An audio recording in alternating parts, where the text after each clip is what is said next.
Misi yang kedua dari pasangan baru ini. Misi kedua ini adalah meningkatkan kualitas sumber daya manusia dan pendidikan. Nah, pendidikan ini kan salah satu kebutuhan dasar ya Bu ya, selain kesehatan, yang memang menjadi kewajiban pemerintah mencerdaskan masyarakatnya. Nah, jadi bagaimana ini program atau rencana visi misi pasangan baru ini terkait dengan peningkatan SDM dan pendidikan di Kota Bogor? Ya. Baik, itu masuk visi misi nomor 2 bukan? Ya. Memang kami berdua ini memasukkan itu di nomor 2 karena itu adalah yang sangat penting. Kalau orang tidak bersekolah akan sulit untuk menerima yang di belakang-belakang. Memang urutan nomor 1 kan tentang bagaimana akhlak dulu ya, tapi ya akhlak karena dari agama tuh lahirlah akhlak ya. Tetapi yang kedua adalah pendidikan yang tidak kalah penting. Dengan orang bersekolah nanti kami menyampaikan misi-misi kami yang ke belakang itu akan lebih mudah. Bagaimana kita bisa berpikir orang yang tidak sekolah, kita ingin mentransfer knowledge, itu sangat sulit. Maka itu kita letakkan nomor 2. Ada pengalaman yang sangat langsung ya kami. Banyak juga yang mengatakan gini, oh Bu kata ya, kami itu mungkin ke depannya sih sekolah lagi sarjana-sarjana. Kenapa? Tuh udah berapa sarjana? Setengah mati kami ngaret, setengah mati kami ngumpulkan puri kata ya untuk disekolahkan ya. Begitu udah sekolah, selesai sarjana dia nganggur. Nah, itu tadi ada kaitan dengan terobosan kami ingin membawa lapangan kerja baru ya. Nah, tentang pendidikan tetap harus ada ya. Karena dengan orang mempunyai pendidikan kita bisa bersaing dengan SDM yang lain. Terus yang kedua, makin ke depan itu persaingan makin ketat. Hanya S1 itu tidak cukup sebenarnya. Ya. Karena berbeda kalau zaman dulu taman SMA itu aku anggap sama dengan S1 saat ini. Jadi krisis juga mutu ya. Nah, oleh sebab itu kita tetap memicu bagaimana sekolah mulai dari PAUD, TK, SD, SMP, ya, SMA atau sederajatnya itu tetap harus selesai minimal seperti itu sampai SMA. Tapi yang kita pacu lagi adalah kita mempunyai program. Nah, untuk meningkatkan kualitas SDM kita berdua mempunyai program beasiswa. Itu ya selain memang dianggarkan di program pemerintah, tetapi juga kami berdua mempunyai terobosan akan bekerja sama dengan para pengusaha yang memang memakai tenaga kerja orang tua mereka. Jika ada anak-anak yang memang pintar ya di lintas bataskah atau di aliran sunaikah atau di lintas selatankah, mereka kurang mampu, kami mempunyai programnya. Atau mereka berprestasi, kami mempunyai program beasiswa. Itu untuk meningkatkan kualitas SDM kami. Bahkan kami juga ingin juga dengan Kosgoro itu sebenarnya sudah siap untuk hadir di sini untuk membuat universitas. Nah, itu mungkin lebih kepada extension. Artinya ada para pegawai nantinya, mungkin kita bicara dengan Pak Sekda ya, karena beliau lebih dekat kepada SDM, kepada pegawai. Nah, pegawai yang memang terlanjur misalkan apabila harus putus sekolah masuk pegawai, nah ini mungkin masih boleh kita rekrut untuk bisa mereka juga sekolah setelah bekerja. Itu supaya mereka juga mampu bersaing dengan kabupaten yang lain. Dan sampai kita ini seperti kata dalam tempurung, hanya pandai di lingkungan kita, tapi tidak bersaing dengan kabupaten yang lain, itu SDM-nya. Kita mempunyai cita-cita bagaimana meningkatkan kualitas mereka juga. Jadi kalau yang membicarakan beasiswanya, jadi konsepnya seperti apa? Apakah menggunakan dana CSR atau memang pemerintah daerah mengalokasikan di APBD itu seperti apa? Ya, kita berkolaborasi. Karena ada program juga ya dari pemerintah pusat ada. Ya. Terus kita juga akan menganggarkan. Nah, tapi kalau dianggarkan kita kan paling terbatas. Paling 20 deh Pak. Nah, semisal lah ya.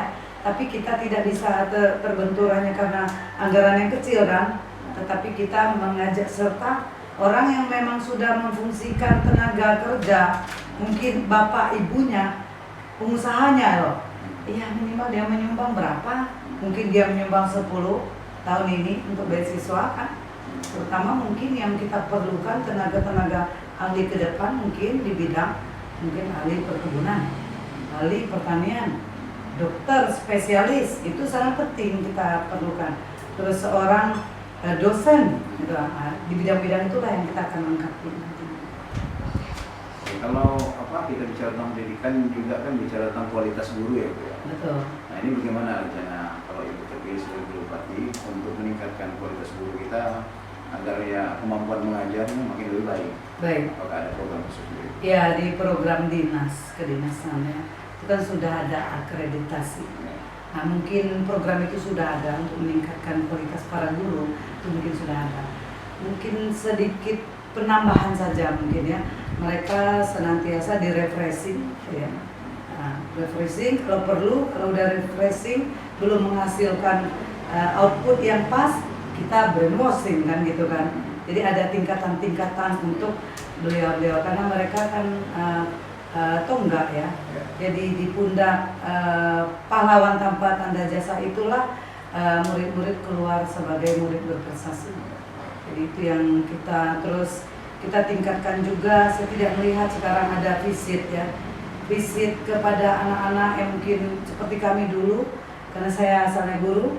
Satu hari ini dia bolos, dia sorenya langsung visit, supaya sedini mungkin mengetahui apa sih anak ini bolos. Apa memang tidak disuruh orang tuanya? Apakah anak ini keliling-keliling desa tidak masuk sekolah? Bisa. Atau terjadi apa di dalam rumah tangganya? Nah ini juga mengurangi tingkat kekerasan bisa. Ada terjadi anak-anak kadang-kadang disekap tidak boleh sekolah, suruh bantu orang tuanya. Nah itu kita segera dapat tahu apa sih masalahnya. Visit, meningkatkan visit, seorang guru harus meningkatkan. Dan ada program akreditasi. Nah inilah yang kita imbau, mereka berlomba bagaimana mereka bisa berprestasi bahkan sampai tingkat nasional. Betul. Artinya kalau dari sisi kemampuan kita tidak kalah. Hanya saja memang kurangan kita adalah infrastruktur pendidikan. Betul. Fisiknya ya, fisiknya itu. Nah, bagaimana nanti kalau Ibu terpilih sebagai Bupati, komitmen untuk pemerataan lah. Baik. Infrastruktur pendidikan yang di kota dengan yang di desa, yang di pedalaman. Ya, mohon maaf. Memang di pemukiman, karena saya datang di pemukiman kami Dayak. Saya berjalan kemarin, ini saya fakta. Jadi saya tidak membicarakan yang bukan fakta atau cuma dengar-dengar. Saya melihat kenyataan ya di Nangaraun. Ada SMP 3 negeri sampai menangis komite itu. Sekolahnya hampir roboh. Atapnya banyak yang juga sudah bocor dan beberapa tumpukan. Saya bilang saya akan bekerja sama dengan kepala dinas. Apakah betul perkataan Bapak sudah memajukan proposal tentang perbaikan fisik sekolah ini, pembangunan fisiknya ya? Saya akan lihat. Kalau Bapak memang sudah, ya berarti mungkin saya mengaku ini kekurangan kami ya. Tapi sesegera mungkin, karena sebenarnya alokasi dana paling banyak di pendidikan. Jadi rumah dinas guru pun dibuatkan masyarakat. Iya. Nah, bagaimana seorang guru bisa bekerja dengan maksimal kalau dia? Nah, tentang pemerataan mungkin itu nanti kewenangan Bapak Bupati ya. Tapi saya tetap bersama Dewan mengajukan ini. Saya udah catat pertama nih Pak. Jadi rumah dinas guru pun dibuatkan masyarakat. Iya. Nah, bagaimana seorang guru bisa bekerja dengan maksimal kalau dia seperti itu kan gitu kan. Betul. Masih syukur ada swadaya masyarakat kan. Tapi tentang bagaimana sebuah sekolah itu rusak, kita nyawa loh anak-anak didik kita. Bagaimana kalau sedang belajar lalu itu roboh menimpa anak-anak. Jadi siapa yang berani bertanggung jawab kan gitu.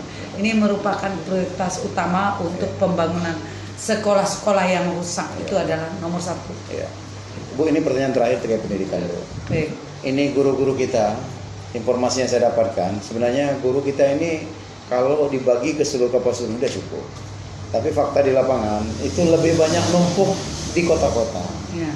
Tidak mau tugas ke pedalaman. Ya. Nah, ini kira-kira kalau seandainya Ibu jadi wakil bupati terpilih nanti, Ya. bagaimana supaya memotivasi guru-guru ini juga mau berjuang Ya. mereka di pedalaman?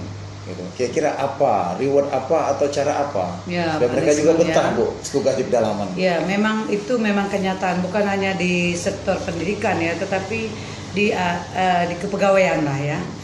Mungkin secara merata tenaga guru, tenaga medis itu sudah cukup. Tetapi kenyataan faktanya ya de factonya Sebenarnya. itu tidak ada gitu kan. Nah, tentu kita harus tahu apa sih yang menyebabkan seperti ini kan. Mungkin salah satu itu tadi tidak tersedianya fasilitas kuliah itu ya.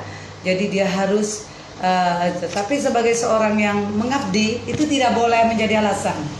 Ya. Tentu saya mendengar beberapa kali Pak Bupati ya calon bupati saya gitu kan, paslon saya itu mengatakan dia akan bekerja sama dengan dinas, terus sektor yang membawahi gitu kan, unit kerjanya atau SKPD-nya, terus kita melakukan pembinaan. Nah, ditantinglah ceritanya. Kalau memang dia sudah tidak betah di situ, ya kita pindahkan. Kita ganti dengan yang benar-benar bersedia di sana. Kan seperti itu. Tidak bisa ada alasan itu tidak terisi. Nah, berarti di sini apa yang putus adalah fungsi pengawasan.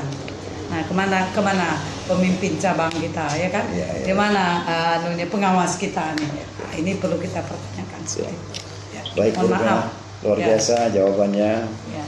Ya, mudah-mudahan masyarakat Kapuasulu akan menilai dengan sendirinya Ya. visi dan misi yang sudah Ibu sampaikan.